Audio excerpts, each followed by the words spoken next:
وفاقی وزیر داخلہ محسن نقوی دورہ ایران کے دوران مشہد پہنچ گئے۔ مشہد میں محسن نقوی اور صوبہ خراسان کے گورنر جنرل غلام حسین مظفری کی ملاقات میں دو طرفہ تعلقات اور باہمی دلچسپی کے امور پر تبادلہ خیال کیا گیا۔ مشہد انٹرنیشنل ایئرپورٹ پر صوبہ خراسان کے گورنر جنرل غلام حسین مظفری نے وزیر داخلہ محسن نقوی کا پرتپاک خیر مقدم کیا۔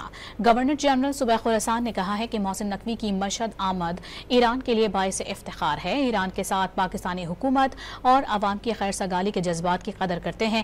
کہا کہ جنگ کے دوران پاکستان ڈٹ کر ایران کے ساتھ کھڑا رہا اور ہر موقع پر بھرپور حمایت کی۔ پاکستان نے جنگ کے دوران بھائی ہونے کا ثبوت دیا۔